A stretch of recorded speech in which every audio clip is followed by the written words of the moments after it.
Disebut sebagai kota wali, Cirebon memiliki catatan tersendiri dalam sejarah persebaran Islam di Indonesia. Di pintu gerbang paling timur Provinsi Jawa Barat ini, keberadaan ikon budaya berupa keraton ikut mewarnai. Bahkan menjadi latar belakang kelahiran Pondok Pesantren Buntet Cirebon sebagai salah satu pusat studi Islam tradisional yang patut diperhitungkan.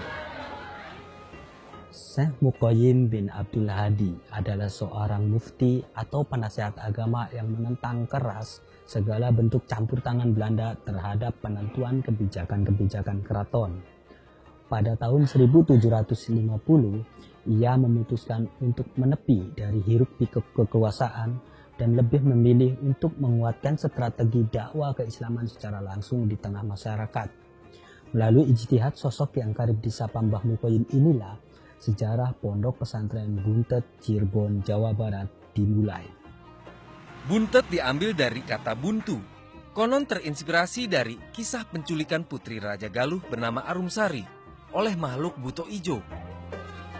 Melalui sebabak pertempuran sengit, akhirnya suami Arumsari, yakni Pangeran Legawa, berhasil mengalahkan sang penculik. Anehnya, baik Pangeran Legawa maupun Putri Arumsari tidak mudah menemukan arah pulang. Semua jalan terlihat buntu. Diduga, di titik itulah pesantren Buntet kini berada. Dan sebetulnya pondok yang di sini itu setelah beliau dari yang pertama mendirikan, yaitu kalau dari posisi yang sekarang itu sekitar 1 kilo lah, itu di daerah Dawan Selak namanya.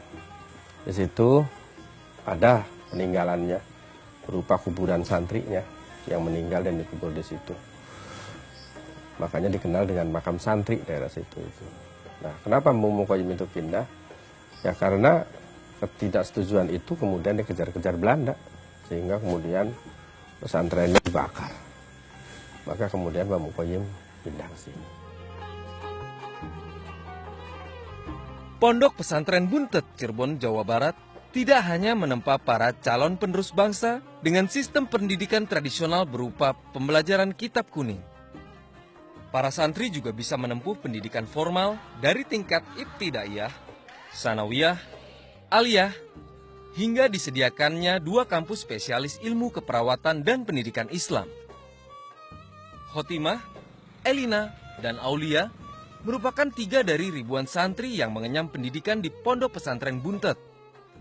Hari-hari santriwati ini diisi dengan ragam kegiatan belajar dari mulai pendidikan formal di pagi hari, serta pendidikan tradisional pesantren di siang hingga malam hari tiba.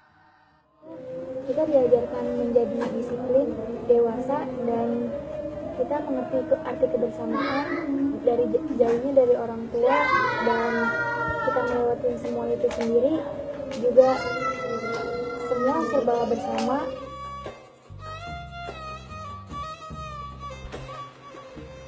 Tak afdol rasanya jika sebuah pesantren tak melengkapi dirinya dengan serangkaian misi dakwah.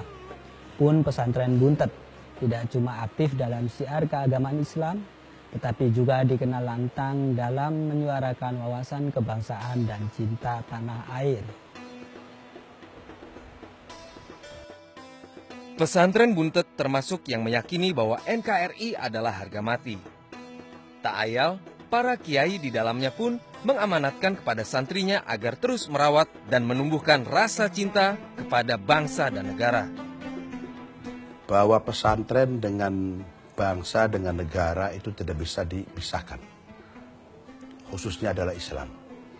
Sebab kita tahu semua bahwa justru yang membela, mempertahankan, dan berjuang untuk memerdekakan bangsa Indonesia adalah para kiai-kiai yang ada di pondok pesantren. Di era serba terbuka seperti hari ini, ancaman kebangsaan tidak hadir dalam bentuk rongrongan fisik. Pesantren Buntet meyakini bahwa tantangan lebih muncul dalam persaingan media dan informasi. Untuk itulah, pesantren yang kini memiliki 6 ribuan santri ini mendirikan sebuah radio komunitas sebagai sarana dakwah Islam dan kebangsaan. Kita berdiri tahun 2008. Cirebon itu salah satu wilayah tanda kutip wilayah panas, yang cukup banyak juga kejadian-kejadian yang mengatasnamakan agama, kejadian-kejadian yang menurut kita tidak toleran, intoleran, bahkan menjerumus ke radikal, yang ini cukup banyak terjadi di Cirebon. Salah satu kasus yang mungkin paling diingat adalah bom bunuh diri di Mapolresta Cirebon. Ini salah satunya karena masifnya dakwah-dakwah intoleran yang menggunakan media saat ini, salah satunya menggunakan radio. Oleh karena itu para kiai berikhtiar untuk ikut mengkanter atau mengimbangi informasi-informasi yang intoleran itu dengan menggunakan media. Salah satunya adalah menggunakan radio.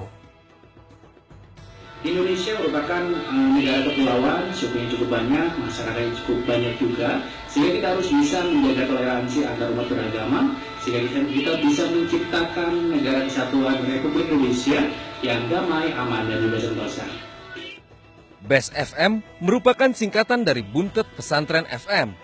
Tidak cuma menghadirkan siaran bermuatan keagamaan, radio komunitas ini juga aktif menyuarakan program-program yang diharap mampu merawat semangat kebinekaan, persatuan, dan rasa cinta kepada Indonesia.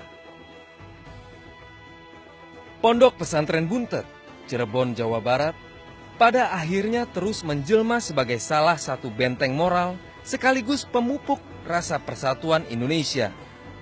Di pesantren inilah semangat cinta tanah air terus digaungkan.